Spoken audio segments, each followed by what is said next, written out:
a black girl from the slums, invited to perform at a luxurious gala for the elites. Is this a story of unity, or just the cheese on a mousetrap? Stay with us as we uncover the night that changed everything. It all began when the school principal made a surprising announcement at the morning assembly. For the first time in our district, one of our students will be representing the entire school at the Harmony Gala next weekend.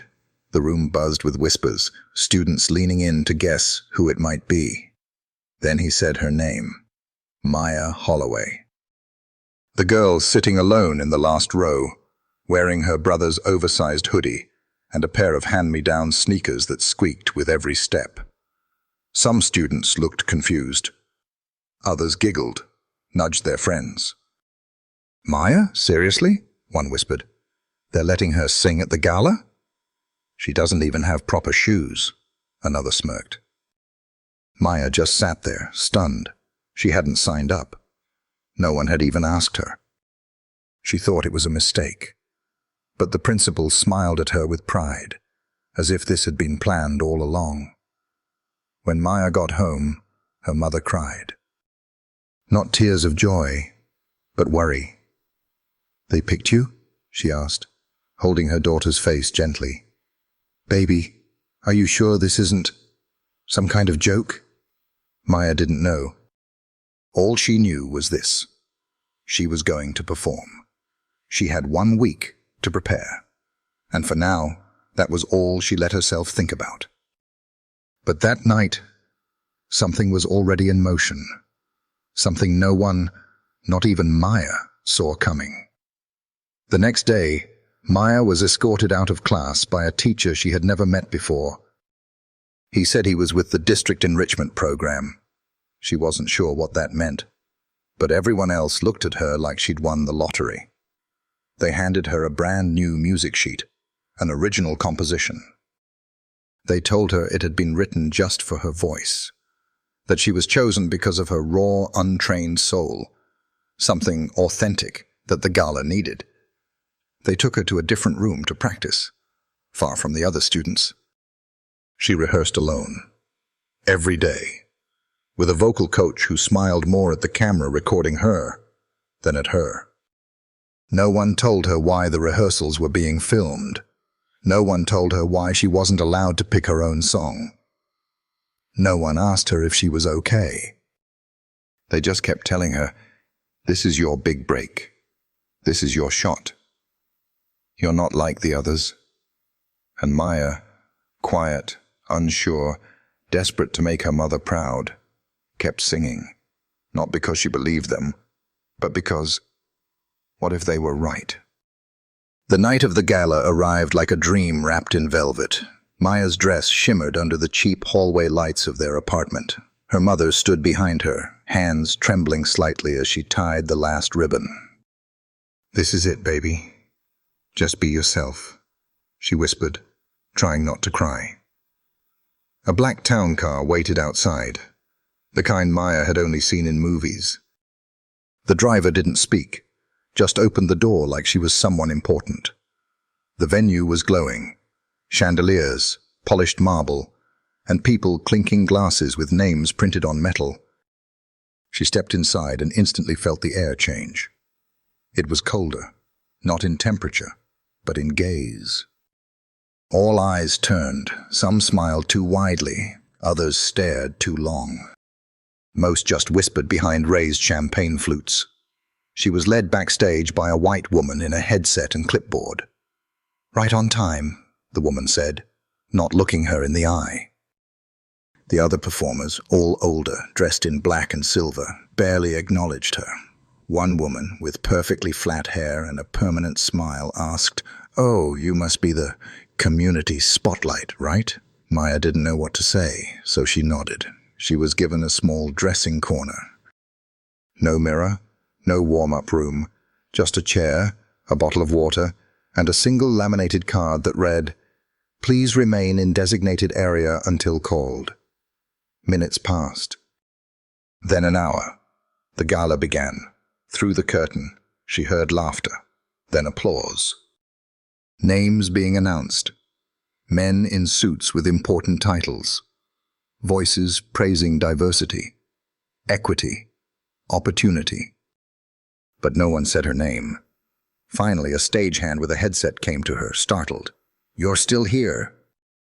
"Oh, right. You're up next. Get ready."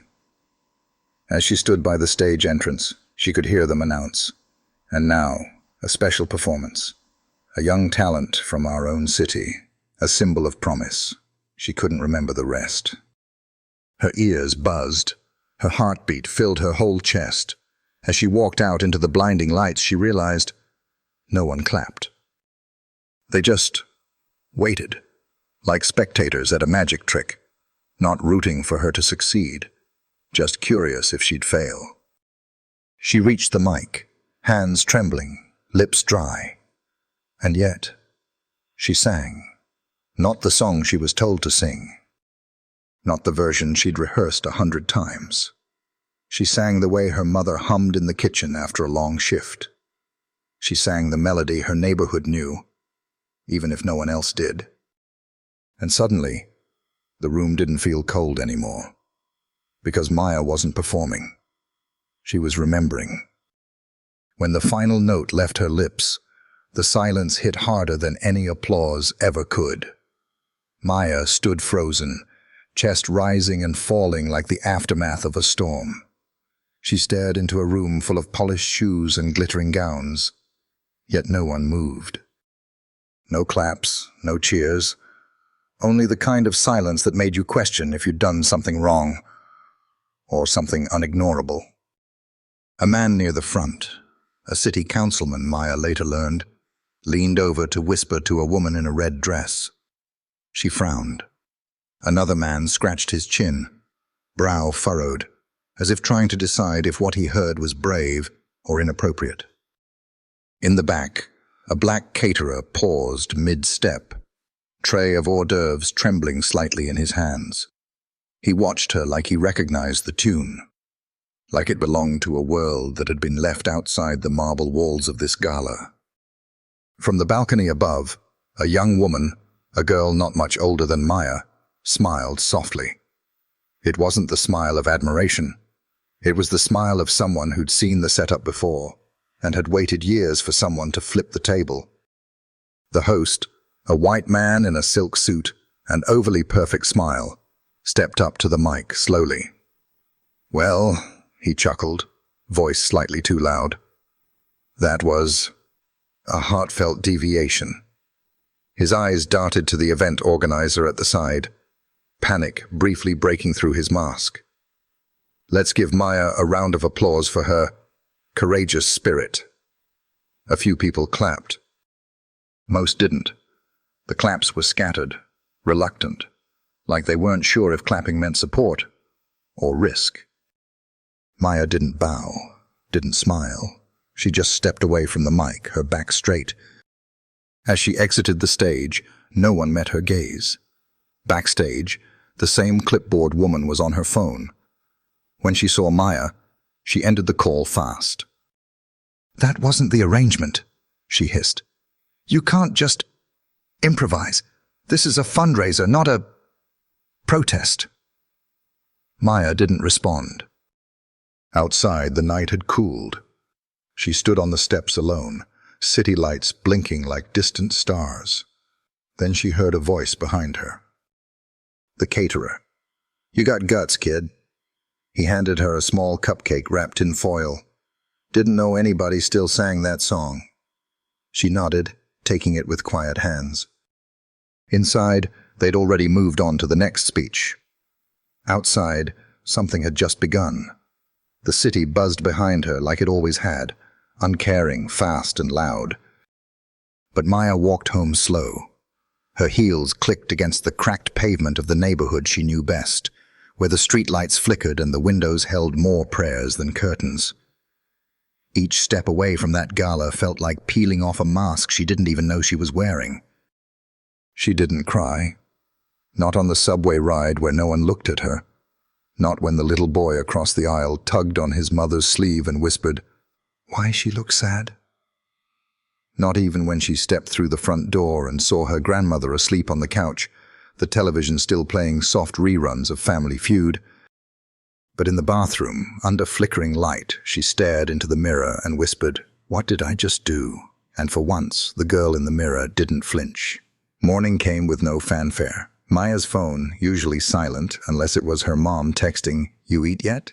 was blinking like it had something urgent to say. She unlocked it. First was a message from her classmate Jordan. "Yo, you're on TikTok.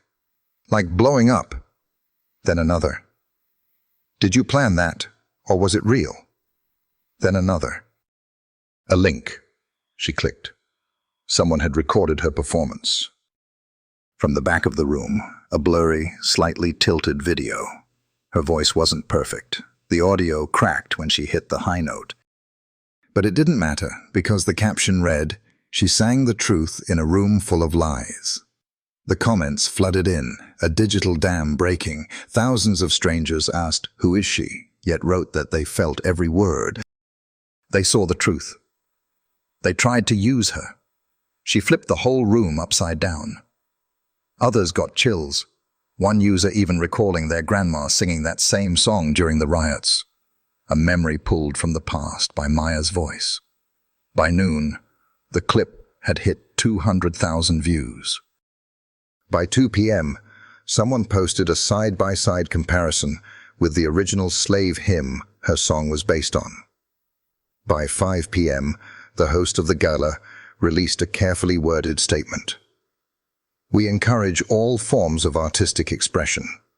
However, the views expressed during the performance were not aligned with the purpose of the event." That just made it worse.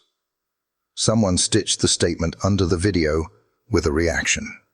Translation. She told the truth, and y'all got uncomfortable.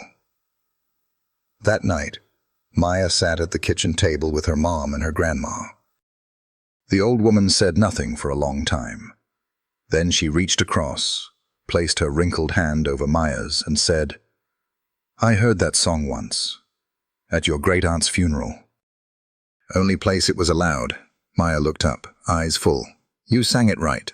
Not loud, not for likes, but like it meant something." Outside, someone walked by the house humming. The same tune. Maya smiled. Some stories don't need permission to be told. They just need someone brave enough to sing them. The next morning, the phone wouldn't stop. Emails, mentions, DMs.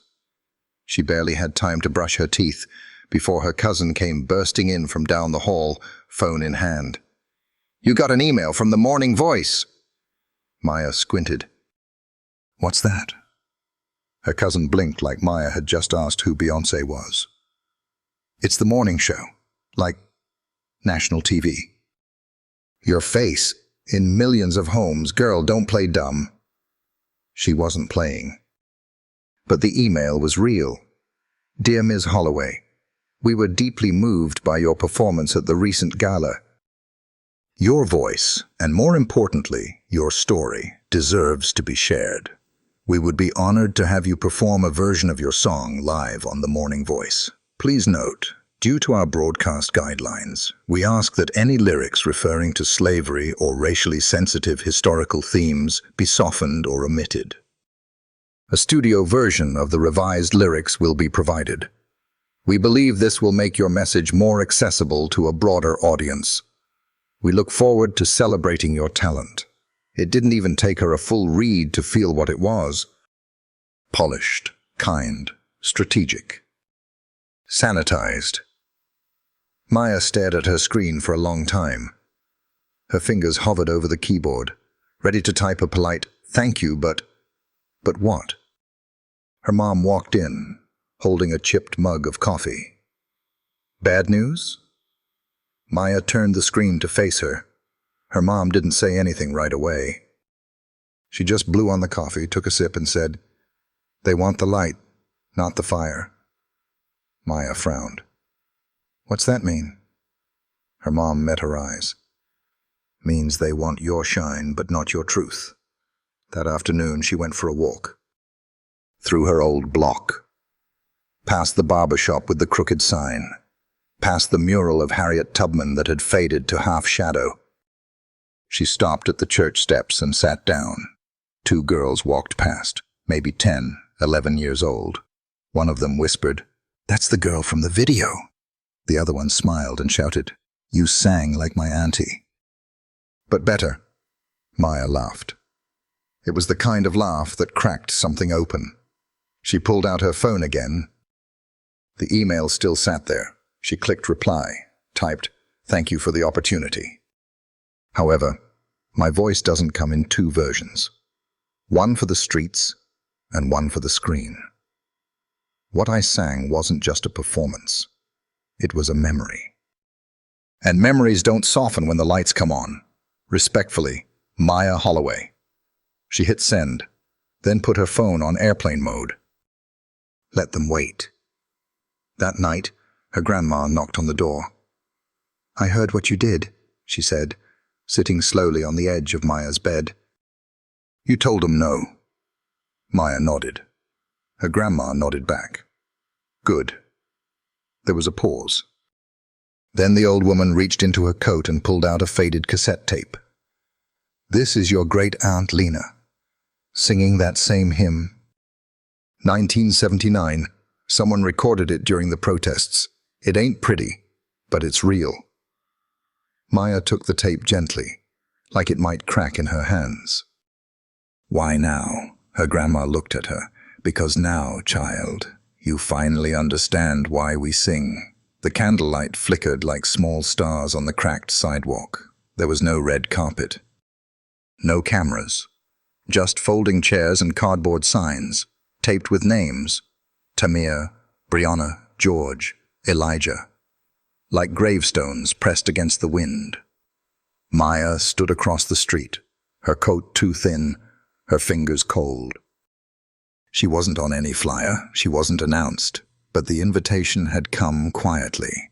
A message from a local organizer named Devin. "We're holding space this Friday. It's not a concert, it's a gathering.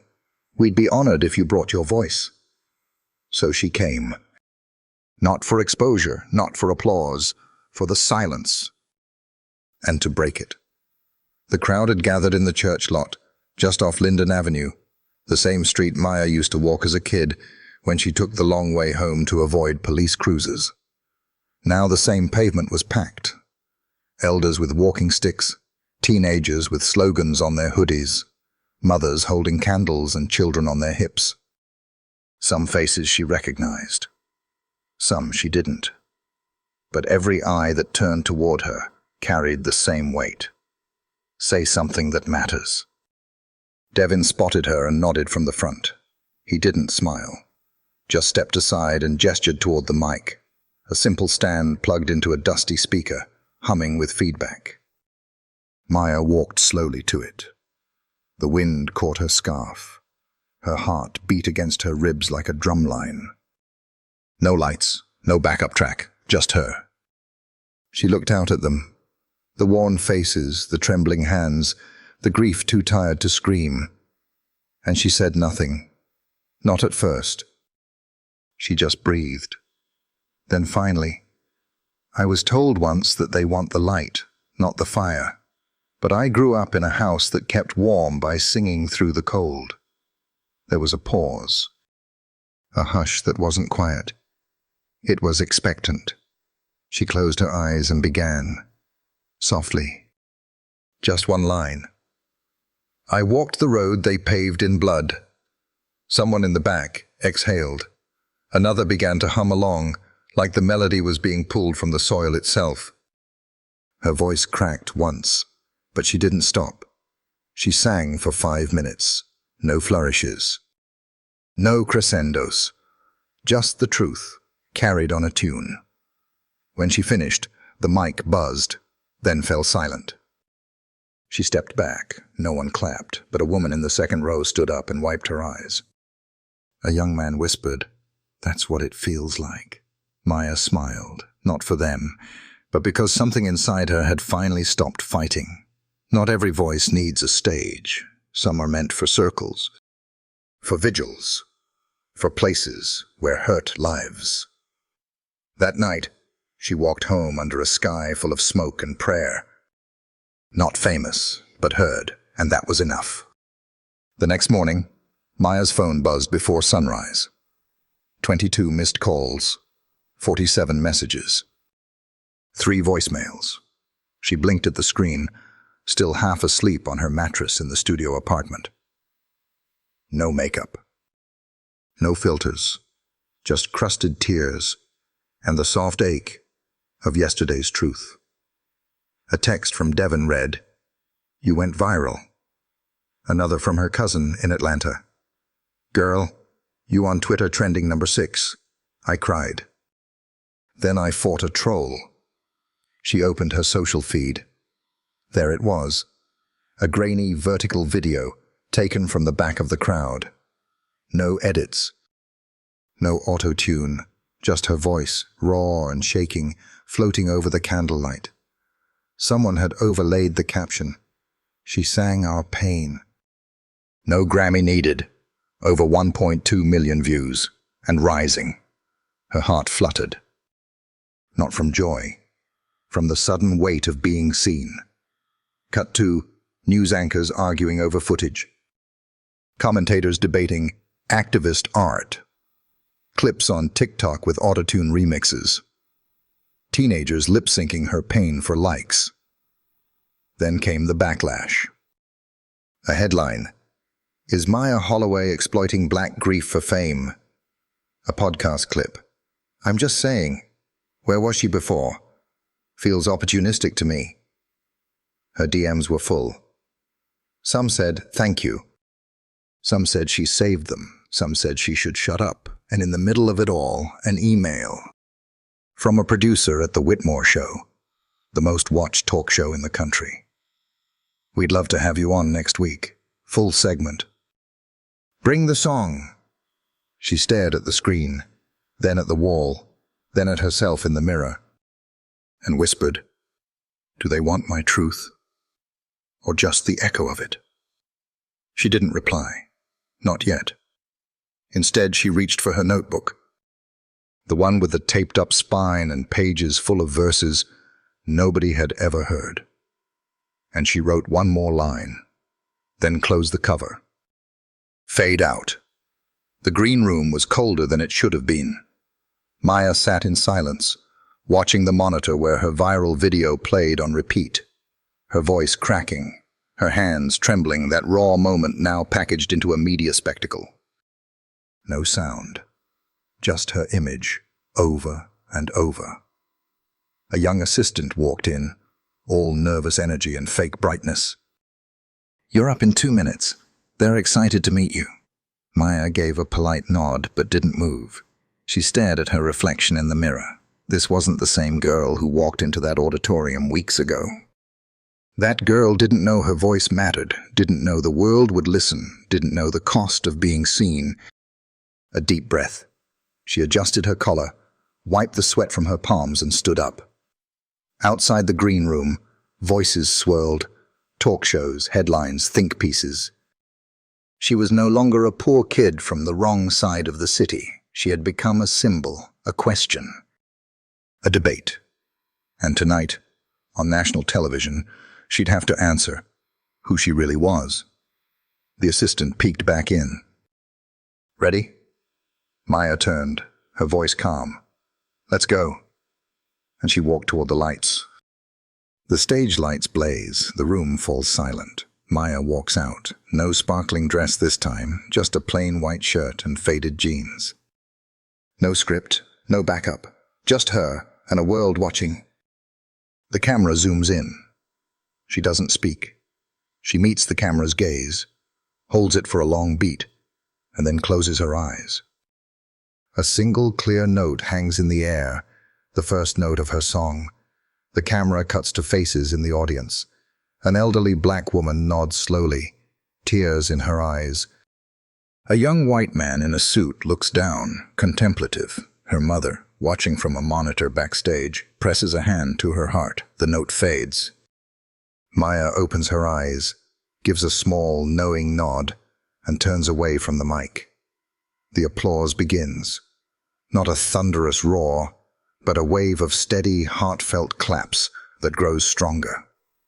She doesn't look back as she steps off the stage, disappearing behind the curtain as the sound continues to swell. The door behind the spotlight closes, but the echo, now carried by thousands, has just begun.